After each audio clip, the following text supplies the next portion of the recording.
When you move to Canada, you start looking for a job. You get a job, you negotiate the salary, you get the offer letter, you get very happy.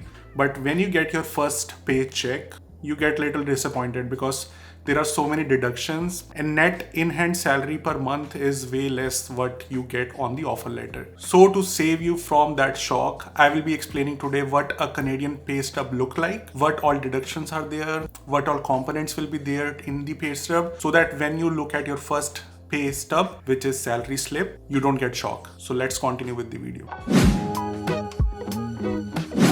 Before proceeding with the video, if you are coming for the first time, I definitely recommend you to subscribe the channel for these kind of amazing videos. Let's continue. So even if you are outside Canada, this video will give you enough education on how to negotiate the salary because you will have enough knowledge about the components of a Canadian pay stub. I will keep on saying pay stub because in India we used to call it pay slip or salary slip, but in Canada we call it pay stub. So that will be very important for you because you should be aware of what all deductions will be there in your Canadian pay stub. But before you get your offer letter from an employer, there is one more important thing that you should be doing is getting your SIN number.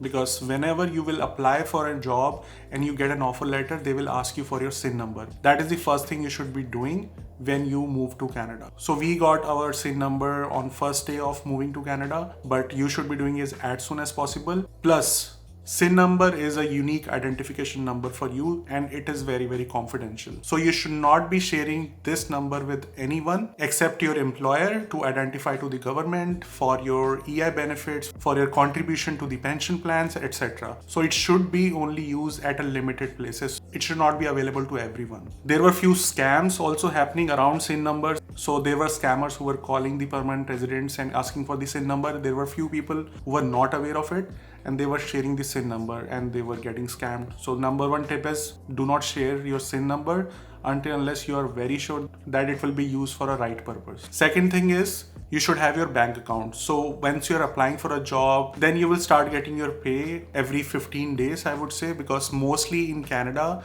people get their salaries every 2 weeks. So for that, you need a bank account. So after getting your SIN number, you should go and open a bank account because for opening a bank account, SIN number is also important. So when we opened an account, we went to the bank and we asked for a newcomer benefit, but we did not get any. But luckily, now there is a program going on with BMO by which you can save almost $600. So if you came to Canada in last 5 years, you can go with BMO New Start program and open your BMO performance plan checking account. As soon as you open your account, you will get 300 cash bonus in your account. Plus, if you add another family member, you will get $50 additionally. Plus, whenever you open a bank account, you pay some monthly fees. So for BMO, you don't have to pay that dollar for 12 months. That's additional $192 of saving. Third benefit is you're getting a small safety deposit box for 1 year, which is a saving of $55. So I would say overall, it's up to $600 of saving, which is a lot. You can purchase some furniture, you can go for some shopping. I definitely recommend that you should go for this benefit because we did not get that benefit when we moved to Canada. This amazing offer is available for a limited time. For more information about the BMO New Start program, check out the link in the description. Okay, now you saved some dollars. So let's move to the screen and let me show you the salary slip and what all component means. So on top of the pay stubs, you will have some employment information, your bank details, your joining date, your personal details, etc. And that should be correct. So always check your pay stub if it is matching with your current address, your name spellings are correct or not. And as I mentioned, you will get paid every 2 weeks in Canada, mostly if you are working full time. And as you can see on the left side of the pay stub, it will show your gross income for 15 days. As I mentioned that you will get paid every 15 days. And I'm just taking vague numbers just to give you example. So you will see your hourly rate. Some companies show your hourly rate when you're working full time and some companies will not show that. So left side will show you the gross income for 15 days. Plus if you have worked overtime. So for overtime in few companies you get paid extra. So your overtime rate will be little extra than your regular rate. So left side is very simple. It will show you your gross salary for 15 days. Now let's talk about the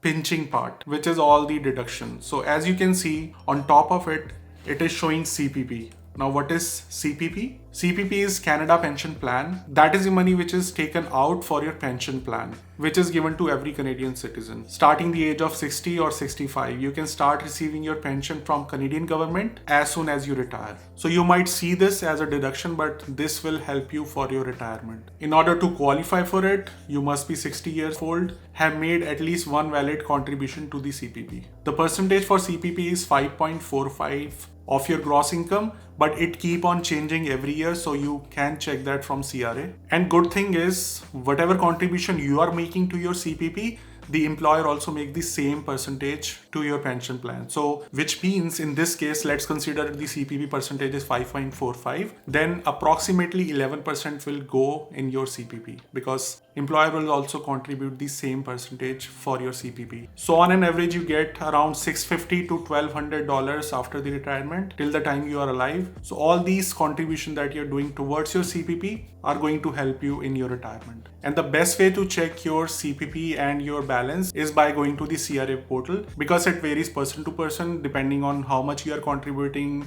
depending on your salary, age and everything. So if you want to check exact amount, you should go to the CRA website. Now let's talk about second deduction, which is EI. Now EI means employment insurance. The deduction is around 1.58% every month. So EI premiums are deducted so that it can be utilized by you when you are in need. Let's say you're going on a mat leave or pat leave, or you're taking care of some sick family member at home, so you can apply for EI benefits, because it's a temporary financial assistance by government if you lose your job for any reason. So in last year as well, you might have heard that so many people lost their job due to pandemic and this COVID situation. So they all applied for EI and they started getting this benefit. If they wouldn't have been on full-time job or wouldn't have paid EI premiums, it would have been a difficult situation. So although you are paying these premiums every month, let's say in this case it's $32, but eventually if you are in a situation when you need some money, this is the account that you will be able to utilize. Next component, which is the bigger chunk of deductions, which is federal taxes and provincial taxes. So all the time you will see two taxes, which is provincial, which is used by the province for better infrastructure, better healthcare and education services. And for same reasons, federal taxes are also deducted. And it depends on your salary bracket. As soon as you go higher on your gross income, the taxes will be more. There are different brackets. We made a separate video on taxes in Canada, so you can watch that. You will have some more information how the tax is calculated and how you can save some taxes. But the best way to save some taxes is by an RRSP. You will hear that a lot whenever you will start thinking about saving some taxes. And when you're opening your account with BMO, you can talk to the financial advisor about TFSA and RRSP as well. So these are the standard deductions and standard components in your pay stub, but there will be some additional components depending on company to company, like life insurance. So if you are upgrading your health insurance from your company, then there will be some extra deductions every month as well. But overall, these are the generic deductions which you will see in a Canadian pay stub. And at the end, obviously, you will be able to see your YTD deductions, your YTD net home income, which might help you to plan your budget accordingly. So I hope this gave you some idea how a Canadian pay stub looks like and some information about all the components, why so much deductions are there in the pay stub and how you can utilize them. If you have any question, you can comment down below. We will try to answer. If you like the video, don't forget to like and subscribe the channel. And do not forget to utilize the BMO New Start program benefit. There is a link down below. See you in next video. Stay safe and stick around.